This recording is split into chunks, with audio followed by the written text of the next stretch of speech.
님도 들으셨고요. 예. 그리고 백이호에서는 그 작품들이 수상 작품들이 이렇게 저희가 이번에 실렸죠. 그래서 시대 에세이스상 수상하신 백남호 선생님께서 참석을 하신다고 하셨는데 급한 일이 있어서 참석하지 못했고요. 그리고 14회 정경문학상 수상자이신 이종택 선생님께서 자리해 주셨어요. 예, 다시 한번 축하드리고요. 상간 행사 때 저희들이 수상 소감을 들었지만 또 1월 102호 저희 합평회에서 한번 말씀해 주시면 좋을 것 같아요. 원적산의 저자이신 이종택 선생님의 말씀 좀 부탁드립니다. 이종택 선생님, 네, 말씀 좀 부탁드립니다. 네, 안녕하십니까. 이종택입니다. 제가 생각지도 못했던 정경문학상을 받았습니다. 그런데 정경문학상을 받고 보니까 기쁘기도 하지만 한편으로는 좀 아주 두렵습니다. 이전에는 부담 없이 가벼운 마음으로 글을 쓸 수가 있었지만 이제부터는 그럴 수 없을 거라는 중압감이 생기더라고요. 글을 쓰다 보니 쓰면 쓸수록 점점 더 어렵다는 느낌이 들곤 합니다. 저는 아직도 수필쓰기의 방향을 명확히 알지는 못합니다.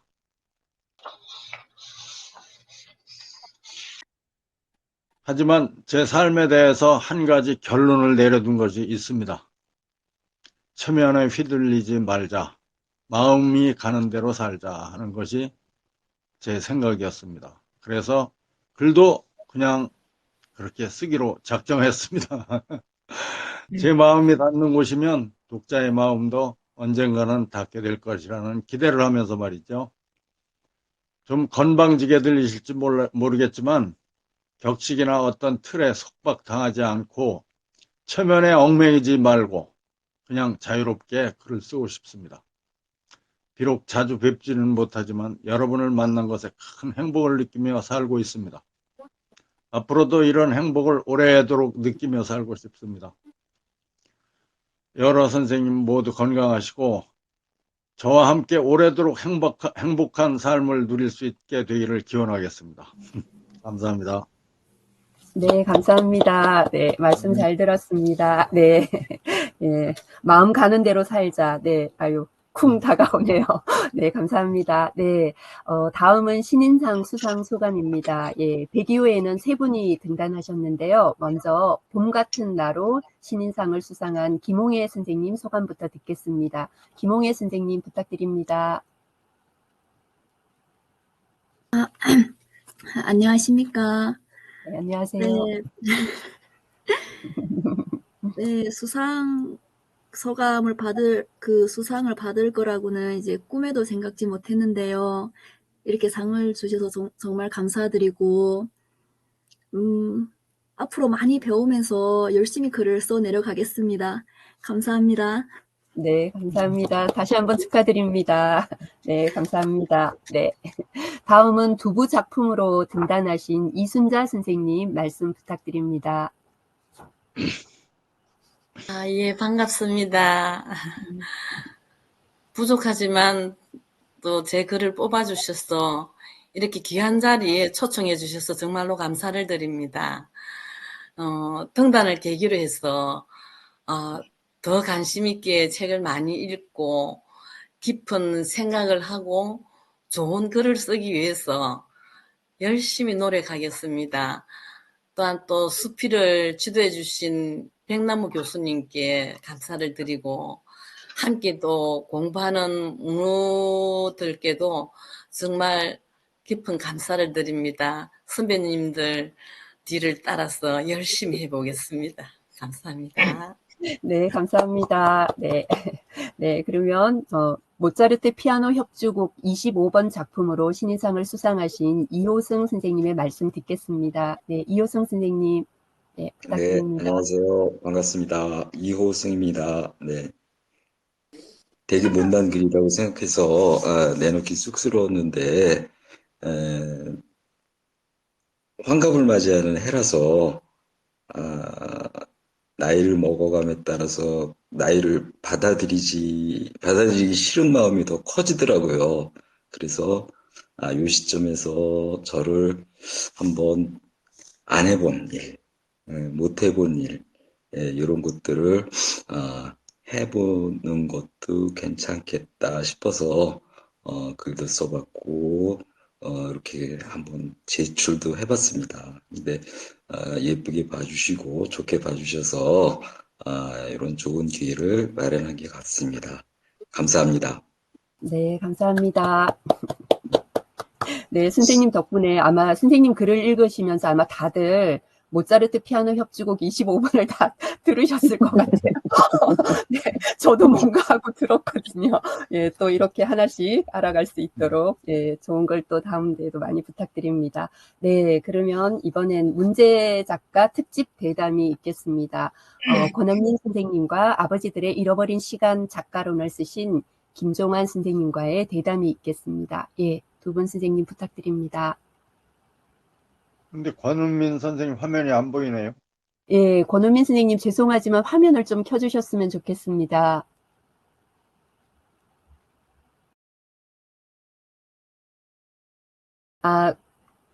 권은민 선생님, 지금 노트북이나 스마트폰이시면 그 화면 맨 위에 보면 비디오 모양으로 연두빛으로 이렇게 된 게 있어요. 그거 한번 터치해 주시면 화면이 켜질 것 같거든요.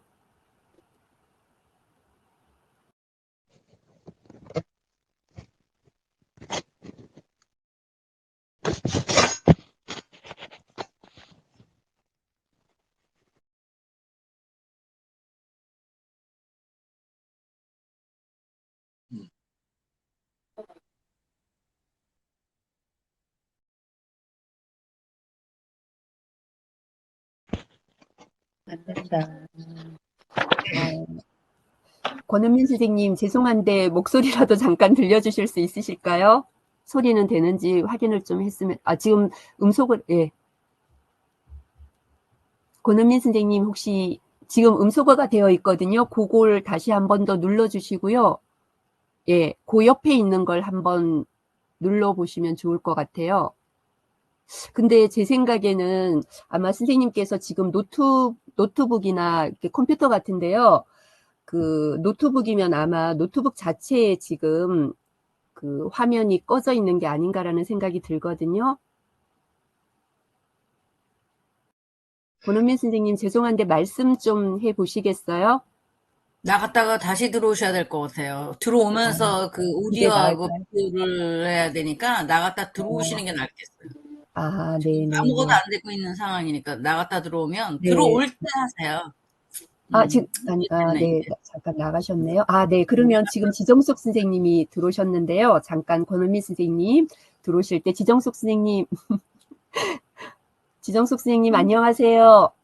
네, 화면이 지금, 네, 보여요, 선생님? 스마트폰이어서 아마 이렇게 거꾸로 돌아간 것 같아요. 화면을 조금 이렇게 세워주시겠어요? 화면을요? 네, 지금 카메라를, 네. 아닌데. 이거를 네네, 이렇게 됐습니다. 하면 돼요? 이렇게 하면 돼요? 네네, 됐습니다. 일어섰네. 네네. 네, 아우, 됐습니다. 제가 노트북으로 이걸 못 해가지고. 네. 어머, 이렇게 해도 돼요? 이렇게 해도 돼요? 이게 잘 네네네네네. 보입니다. 이제 네네. 들리십니까? 세 개 다 예, 받칠게요. 들리십니까? 들려요. 아, 네. 네, 권은민 선생님 목소리는 들립니다. 카메라가 안 됩니까? 목소리만 들리십니까? 됐습니다. 이제 됐어요. 아, 네. 예, 지금 노트북이 잘 안 돼서 다시 휴대폰으로 켰습니다. 보이십니까? 네, 네, 잘 잘 보여요. 보입니다. 예, 예, 네. 제가 잘 안 보이는데. 그러시죠. 엄청 잘 보이는데. 아유, 죄송합니다. 이게 기계가 네네. 뭐가 좀, 네. 네, 예, 네. 됐습니다. 됐습니다. 네, 조금만. 네. 그러면 문제 작가 특집 대담, 예, 김정환 선생님하고 권은민 선생님 부탁드립니다. 네. 예, 선생님 오늘 좀 정신이 없으셨네요. 아, 지금 네네. 이렇게 어, 문제가 예, 있는 예. 작가가 됐습니다. 그래서 문제 작가인가 봐. 네네. 선생님이 지금 우리가 특집 작가를 대강 등단해서 한 3, 4년 정도 되면 특집 작가가 이렇게 돼서 저희가 되는데 지금 선생님 같은 경우는 제가 아까 계산해 보니까 한 90개월 만에 그러니까 한 7년 몇 개월 만에 특집 작가를 하더라고요.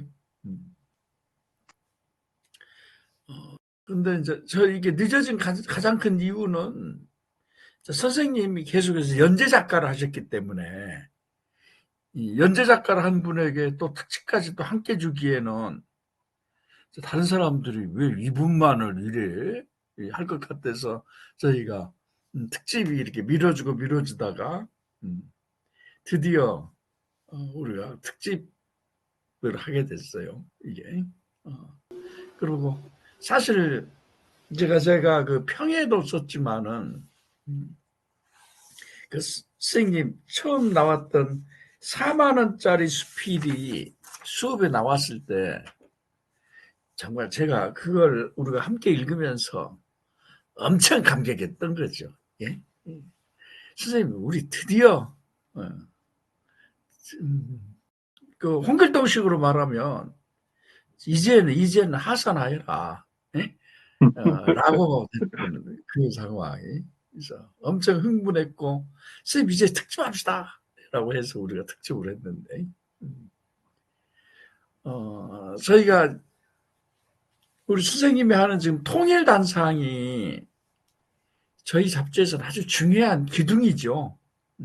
그리고 문학한다는 것은 사실은 뭔 거니 우리가 살고 있는 당대의 그 어떤 현안에 책임지고 함께 참여하고 하는 길이기 때문에 분단 상황 한국에서 우리가 통일 문제를 벗어나서 한다는 것 자체가 사실 말이 안 되는 것인데 그런 면에서 우리 선생님이 크게 저희에게 역할을 해주시는 거고 사실은 뭔 거니 선생님 덕분에 우리가 통일이라는 문제를 정말 아주 현안의 문제로 또는 우리가 극복해야 될 바로 미래의 문제로 항상 우리가 생각하게 됐던 그런데 우리 선생님이 그 작가 소감에 쓰셨던 거예요. 나는 내 이야기를 잘못한 것 같다는 그 이야기. 근데 드디어 그 내 이야기를 정말로 가장 고급스럽고 수준 있게 하셨어요. 자, 거기에 대해서 선생님 한번 말씀 좀 하십시오. 예. 뭐 선생님이 좋은 평을 써주셔서 참 감사합니다. 이게 며칠 전에 이제 4만 원짜리 수필의 무대가 됐던 거기에서 1주년 행사를 또 했습니다. 벌써 1주년이 돼서 네네. 그래서 그 1주년 동안 아무것도 안 하는 노력을 얼마나 했나 뭐 또 이야기도 좀 하고 뭐 그런 일이 조금 있었습니다. 선생님이 통일단상 말씀을 해주셨는데요. 제가 사실은 뭐 통일단상이라고 하면서 이 전형적인 수필도 아닌 뭐 미래 이야기도 쓰고 뭐 가상의 이야기도 쓰고 여러 가지 형태로 글을 쓰고 있습니다. 이 좀 귀한 지면에 그런 글 쓸 기회를 주셔서 저는 뭐 그저 감사할 따름인데 이제 저는 이런 문제를 통일이나 북한이나 이런 거대하고 심각한 문제를 어떻게 좀 우리가 가볍게, 뭐 가볍다고 말하는 게 어폐가 있겠습니다만은 우리가 어떻게 이야기를 우리 자신의 이야기로 한번 해볼 수 있겠는가 하는 고민을 계속하고 있습니다. 그래서 이렇게도 써보고 저렇게도 써보는데 사실은 쓰면서도 이런 글을 이렇게 써도 되나 하는 고민이 계속 있습니다. 그래서 김종환 선생님한테 이렇게 써도 돼요 라고 하면 김 선생님이 늘 괜찮아요 써보세요 해서 제가 그 말씀에 이제 힘을 얻어서 계속 이렇게 쓰고 있는데요. 어떻든 계속 쓸 기회, 지면을 허락해 주셔서 그걸 통해서 제가 조금씩 한 발 나가고 있는 그런 느낌이 듭니다. 여기 같이 있는 동료 작가 여러분들이 이렇게 어떤 식으로 어떤 평을 해 주시고 하면 그것이 또 큰 도움이 되고 그래서 제가 연구하고 같이 나아가는데 큰 도움이 됩니다. 그래서 제가 요즘 사회 연대라는 문제를 계속 고민을 하고 있는데요. 이 사회라는 게 혼자 살 수가 없는 것 같아요. 그래서 같이 사야 되는데 어떻게 같이 사나. 이제 우리가 이렇게 글을 쓰는 사람이 같이 모여서 글 이야기를 하는 것도 같이 사는 좋은 한 방법인 것 같습니다. 예, 감사합니다. 네. 예. 선생님, 아까 그 연대 이야기 하신 거예요. 저는, 우리 선생님들이 권은민 선생님을 잘 아시는데, 사실은 권은민 선생님이 엄청 잘난 사람이거든. 그래서, 그러니까, 우리 권은민 선생이 언제라도 장차관으로 바로 임명이 돼도, 되는 그러신 분이란 말이에요. 그런데 의외로 이분이 우리 모임에 정말로 잘 어울리시더라고. 그러니까 저는 이분이 별로 우리 같은 서민들하고 잘 못 어울릴 걸 그랬더만은 정말로 흥겹게 이렇게 하나가 돼서 잘 어울리실 때 내가 정말 깜짝 놀랐어요. 이게 깜짝 놀랐고, 사실은 우리 같이 평범한 사람들은 그 엄청 공부 잘한 사람들에 대한 뭐가 있거든. 근데 너무 우리 회원들하고 스스럼 없이 이렇게 잘 어울리는 걸 보면서 제가 우리 쌤한테 많이 배웁니다. 그래서 저는 근데 제가 이 권은민에게 가장 처음 이렇게 반했던 이야기는 이분이 직장에선가 이게 미국 하버드 대학으로인가 몇 년간 연수를 보냈어요. 그러면은 대부분 이제 그쪽에 가면 사람들이 국제적인 인맥을 쌓는다고 바로 이제 그런 면에서 아주 열심히 노력을 하죠. 근데 이분은 그때 어디 뭡니까 거기도 무슨 지역에서 이렇게 요리학원 같은 데서 거기를 다니시면서 거기 있는 현지민들하고 그렇게 이게 사귀고 재밌게 지내셨다고 하더라고요. 다른 사람 같으면 그 아까운 시간을 국제적인 인맥을 쌓는다고 하실 때 미국이라는 것은 거기에 있는 게 아니라 바로 미국은 그 보통 사람들 속에 있다고 거기에 이렇게 어울렸다는 이야기를 들으면서 이분이 진짜 보통 분이 아니시네 라고 했던. 그러니까 제가 우리 권은민 선생한테 인간적인 매력에 빠졌던 게 바로 그 이야기입니다. 쌤, 잠시 그 이야기도 좀 해주실래요? 예, 딱 20년 전인데요. 20년 전에 이제 제가 직장에서 1년간 연수를 보내주는 기회가 있어서 미국 하버드 로스쿨에 가게 됐습니다. 그래서 뭐 수업도 듣고 세미나도 하고 뭐 여러 가지 또 다른 나라에서 온 그 엘리트들하고 같이 뭐 밥도 먹고 뭐 그런 일도 했습니다만은 저는 뭐 외국에 나가본 적이 거의 그 시점에서는 거의 없어서 1년간 외국에서 사는 기회라는 게 상당히 소중했습니다. 그래서 그때 보통의 미국 사람들은 어떻게 사는가 하는 생각을 하게 됐고, 그래서 우연한 기회에 그 동네 커뮤니티인데 우리나라로 치면 문화센터인 거였습니다. 제 집 근처에 문화센터가 있어서 제 아내도 한 강좌 듣고 저도 한 강좌 듣고 이래서 이제 요리 강좌를 이렇게 갔더니 한 10여 명 정도 모여가지고 한 10명, 8명 정도였던 것 같은데 동네 할아버지 할머니 뭐 청년 막 시집을 가는 젊은 여자분 또 여자친구를 꼬시기 위해서 요리를 배우겠다는 청년 이런 사람들하고 이렇게 모여가지고 이제 같이 일주일에 한 번씩 저녁 시간에 모여서 요리 선생님한테 지도를 받고 같이 요리를 해서 먹고 마치는 뭐 그런 기회였습니다. 그래서 미국 사람들에 대해서 많이 알게 됐습니다. 그게 있던 어떤 분은 저기 미네소타에서 온 할아버지는 자기는 옥수수와 소고기만 먹고 평생 그렇게 살았다라고 하더라고요. 그래서 그러니까 이게 그 지역의 사람이 사는 환경에 따라 상당히 다르구나라는 거. 그다음에 이제 지구가 둥글지만 각자의 처지에서 인식하는 세상, 보는 세상이 완전히 다르더라고요. 그래서 그때까지 제가 상당히 우물한 개구리처럼 우리나라에서만 조금 살고 있다가 다른 나라에서 우리나라를 어떻게 보는가 이런 것도 보고 보통 사람의 삶이란 건 거기나 여기나 다 비슷하다는 것도 알게 됐고 한 뭐 그런 이야기들이 경험이 있어서 그걸 언젠가 한번 뭐 글도 쓰고 말씀도 했는데 선생님께서 또 그걸 또 좋게 봐주셔서 이렇게 오늘 그 이야기를 또 꺼내주셔서 저도 그 예전 기억을 좀 되살려 보게 됐습니다. 예, 감사한 일입니다. 예, 고맙습니다. 예, 예. 전 이제 우리한테 배정된 시간이 그렇게 많지 않을 테니까요. 이번 특집 작품 이야기를 좀 할게요. 저는 이번 특집에서 아까 제가 이야기했듯이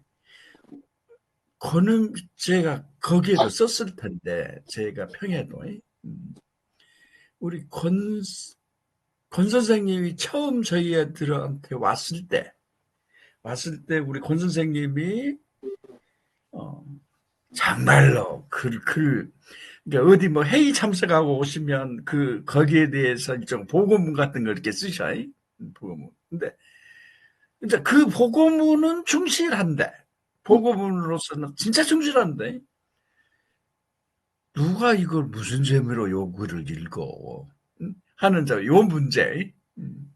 그러니까 이 사적인 이야기를 난 잘 못하겠다라는 선생님이 근데 그걸 이렇게 거듭하시면서 가장 정확하게 이게 보고문을 가장 큰 특징이 있었던 사실을 보다 정확하게 쓰는 거겠죠. 근데 가장 정확하게 글을 쓰시는 거.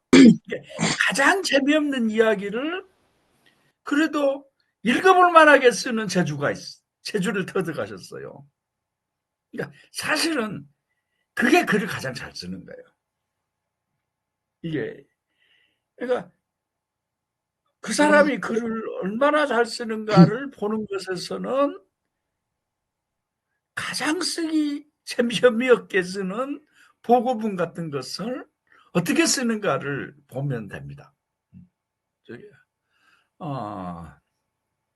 그런 면에서 그래서 저는 지금 이번에 나온 작품 중에서 다 좋았지만 그 중에서 4만 원짜리 수필 그리고 4만 원짜리 수필은 사실 제가 이 평에 4만 원짜리 수필 평에 그걸 이제 인용을 했지만 처음 시작으로부터 그러니까 4만 원짜리 수필이 뭔 거요? 우리 선생님이 사모님한테 사무실을 내줬대요. 사무실을. 근데 그 사무실이라는 게 사모님이 무슨 크게 큰 용건이 있어서가 아니라 개인적 사무실을 평소에 갖고 싶어 해서 이번에 내줬대. 서울 시내 집값이 얼마나 비싸니? 근데 그것다 내줬대. 그게 제목이 그 사무실 제목이 얌얌연구소라든가 얌얌짝짝 요리에 관한 건가 본데. 근데 사모님께서는 본 거네. 그 연구소에서 나는 아무것도 안 하겠다가 목표야. 아무것도 안 하겠다가 목표고. 또 이제 가족들도 사무실에 좀 지저분해도 되니까 제발 좀 치우지 마시라겠었고. 그러니까 뭔가 요 연구소는 우리들이 생각하는 그런 개념의 연구소가 아닌. 그리고 이제 그거 개소식을 하는데 이제 가족들끼리 개소식을 해요. 그러니까 그 중에 조카 한 명이 들어왔을 뿐이고 이제 나머지는 그 부부들과 자녀 둘 해서 이게 전체가 5명이 그 개소식을 했던 이야기인데요. 그리고 이제 그 인터뷰를 우리 선생님이 인터뷰를 하는데 이제 그 과정, 그리고 인터뷰를 하고 각자 이게 인터뷰에 대한 일종 원고료를 지불했나, 출연료를 지불했나, 10,000원씩을 주셨대. 그리고 그 이야기를 글로 쓰시면서 여기 40,000원짜리 수필이더라고. 전 이 글 정말 걸작이라고 생각해요. 그리고 지금까지 있었던 요 사연을 앞에 이렇게 써놨는데 정말 군더더기 하나 없이 가장 정확하게 악선을 해간 것에 저는 우리 권은민 선생은 대단한 필력, 대단한 게 아니라 가장 완벽한 필력이라고 해야 되나? 그걸 느껴서. 그리고 그 글의 내용, 사모님께서 나는 여기서 아무것도 안 할 것이다 했었고, 가족들이 이렇게 이야기하는 이게 보통 우리들이 생각하는 이제 연구소 내고 뭐다고 어쩌고 그러면은 이제 드디어 이제 본격적인 뭐 어쩌고 이 연구가 시작되겠다 뭐 어쩌고 그럴 것인데 이런 전복적 사유, 그런 것들. 그런 면에서 저는 이번에 이 작품이 정말 한국 수필의 기념비적 작품이라고 할 수 있지 않겠나? 라는 생각을 합니다. 우리 권 선생님 한번 말씀 좀 해보십시오. 선생님 너무 과찬을 해주셔서 몸둘 바를 모르겠습니다. 제가 뭐 여전히 저의 자신의 이야기하기를 굉장히 어렵고 아직 조심스럽고 좀 그래서 자기 스스로를 내면을 못 들여다보고 거기에 대한 글을 잘 못 쓰는 상태입니다.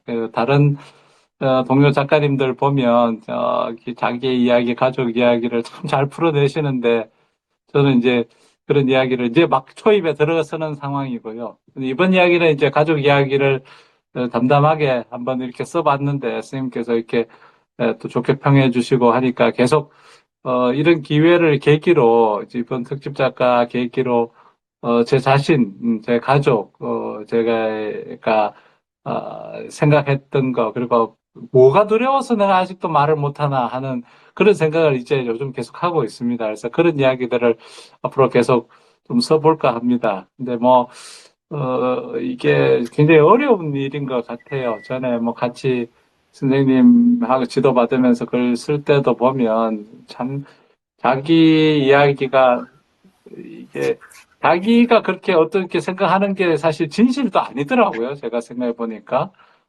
자기가 생각했던 게 사실 진실도 아니고 다른 사람이 그 사건에 대해서 이야기를 하는 걸 들어보면 완전히 또 다른 이야기도 하고 있고 과연 뭐가 진실인가라는 것도 있고 그런 생각도 하게 되고 해서 계속 성찰을 더 해야 될 것 같습니다. 그래서 저는 안규수 선생님을 좋아하는데요. 안규수 선생님이 이번에 책 내시고 하시면서도 계속 자기 스스로 그 이야기를 하시고 풀어가고 하는 방법을 굉장히 저는 배울 바가 많다 이렇게 생각하고 안규수 선생님 만나면 계속 하여튼 좋은 말씀 많이 배우고 있는데 저도 이제 그런 선배들을 좀 따라가면서 같이 동료들하고 이야기 풀어가는 방법 그리고 거기에 대한 심정 이런 이야기들을 같이 좀 계속 나눠봤으면 좋겠습니다. 예. 예. 특히 전 이제 이번에 제가 쌤 글 중에 이번에 특집에 나온 글 중에서 사실 제일 재미없는 글이 AI와 함께하기라든가 제가 한번 잠시 볼게요.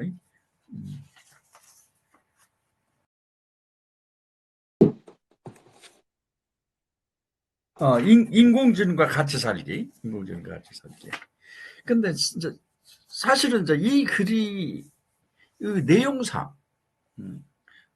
누구나 거의 다 근데 이 글이 내용상 제일 재미없을 것 같은 글인데 이 글을 읽을만하게 만들어낸 이 재주는 뭐냐. 자, 그러면서 내가 이야기했던 게 뭔고니? 권은민 선생, 이게 권은민의 이 전복적 사유 방법. 그러니까 지금 수필 또한 뭔고니? 가장 고급스러운 수필. 가장 고급스러운 수필은 결국은 뭔고니? 이 아이러니 수법의 수필일 거예요. 아이러니. 그러니까 이제 아이러니 같은 경우는 이제 특히 시 같은 경우에서는 가장 중요하게 이야기를 하죠. 아이러니가. 근데 저는 이 수필에서 가장 고급스러운 수필은 아이러니 기법일 텐데, 아이러니 기법의 가장 중요한 게 뭔거니? 이게 전복하는 거예요. 그러니까 완전히 사유를 완전히 이야기하다가 완전히 들어엎는 전복적 사유일 텐데, 그 전복적 사유에 사유로서 이루어진 글이 이번에 AY와 함께 살기인 것 같아요. 그래서 제가 그 평을 쓰면서